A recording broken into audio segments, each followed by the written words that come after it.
Right. Yeah, yeah. So, you know, we can be ruled, you know, sort of unconsciously by all of these expectations. By, you know, we can accept the drives of our personal and societal superego without examining them. We can allow them to lead us in directions that that may or may not be useful and may or may not be where we really want to go. But if we want to rise above this level of conditioning, again, the first step is examination. You know, what are our superego? What are the values that we are receiving from the superego, and are those values that we really want to pursue? And if not, then we have an opportunity to redefine the values of the superego. How do we do that? By going back to the IC? And the reason I say that is because I'm kind of wondering if there's a parallel here between IC and MC for the individual, as well as like north node, south node of the moon on a societal. You follow me? I made that leap? Because like south node, they say, you know, this is where you were in the past. Right. You went Right. Yeah. there. Yeah. Go there. So I'm seeing a parallel in that train of thought. Yeah, I think there is a parallel, and hopefully we're going to get to that when we talk about the moon's nodes. But yeah.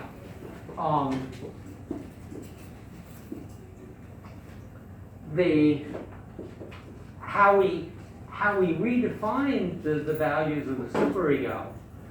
First, we need to employ the Mercury, Venus, Mars complex, which we're going to talk about next. And then we need to, examination and self-examination is a big part of it. Examination of ethics, and I'm talking about ethics in its very broadest sense of, what is the good? And is the good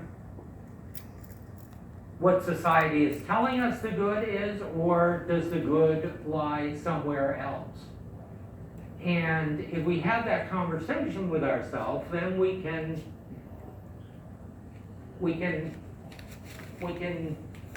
participate in redefining the value system under which the superego acts, making the superego more conscious to ourselves.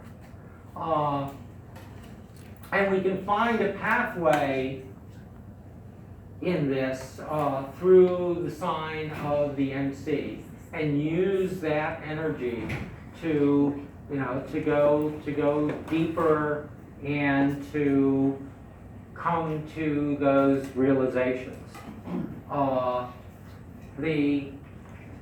The other thing that we can do is make Saturn our friend. And here I'm thinking particularly of Liz Green's very excellent book, Saturn, what's the subtitle? A New Look at Devil. Yes, A New Look at an Old Devil, right, So, in which she explores Saturn's role as the sort of the cosmic gatekeeper, the not allowing us to progress consciously into states where we're not pure enough, or we're not sort of accomplished enough at the spiritual level to enter into. Well, we fall into victimhood. Yes, right. Be the other side. Right. Mm-hmm. So we can use Saturn's energies of, of it being that hard taskmaster, exercising the discipline that we need to follow our real values, to pursue our real self, and guide our superego in the direction that we want it to pursue. Okay. The next thing that we're going to talk about is in terms of our psychological conditioning, is the Mercury-Venus-Mars complex. And Mercury, Venus, and Mars, in terms of the psychological functions that they represent, have a very complex and a very active interaction with each other.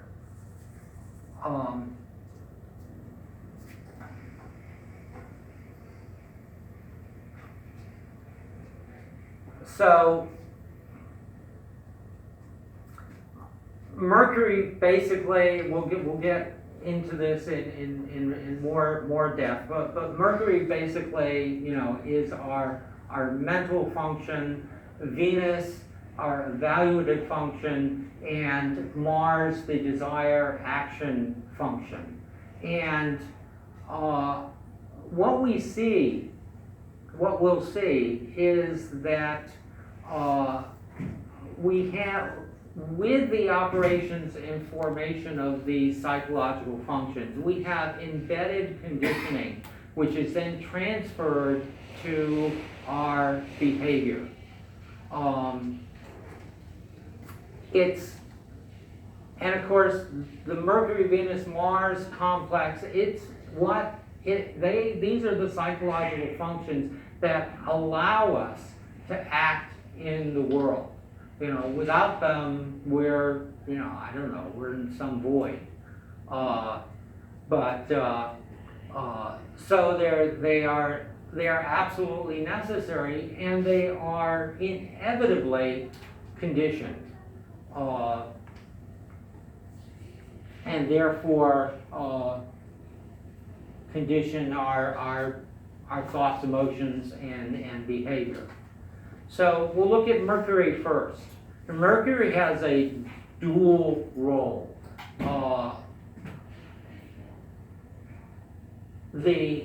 It sort of like splits its time, for lack of a better concept, between the data reception function that it has and its reasoning function. Both of these exist in the mental sphere. It's sort of different levels of mental activity, and both of them associated, symbolized by Mercury. The sort of the base in terms of it being sort of the automatic function of Mercury is receiving sensory input. And we begin the conditioning of the human mind at this very basic level of receiving sensory input.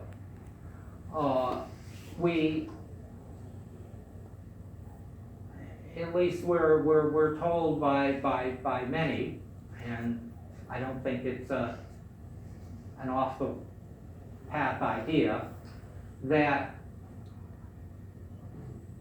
the newborn infant experiences the world basically as what we would call a chaotic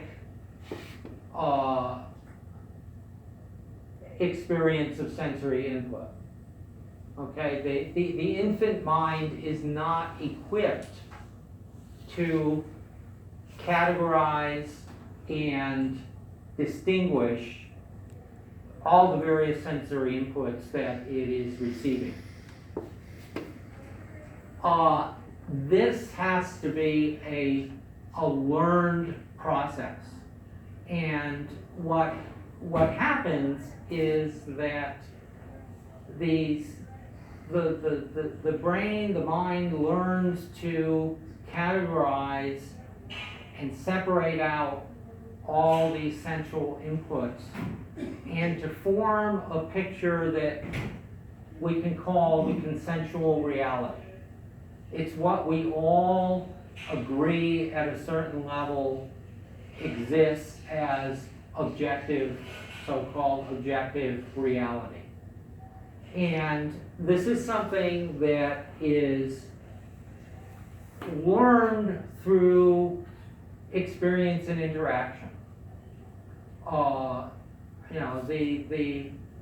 The infant gradually through the process of interacting with its environment, it forms these associations, it separates out the inputs, and it constructs the picture of consensual reality.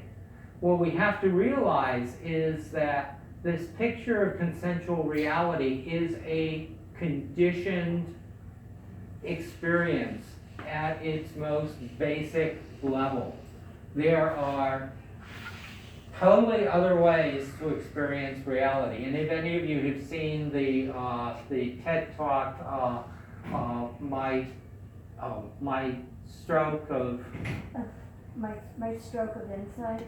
Genius. My stroke of genius, yeah, I think, where the person who, She had a brain injury. yeah, she had a brain injury, and She had a stroke.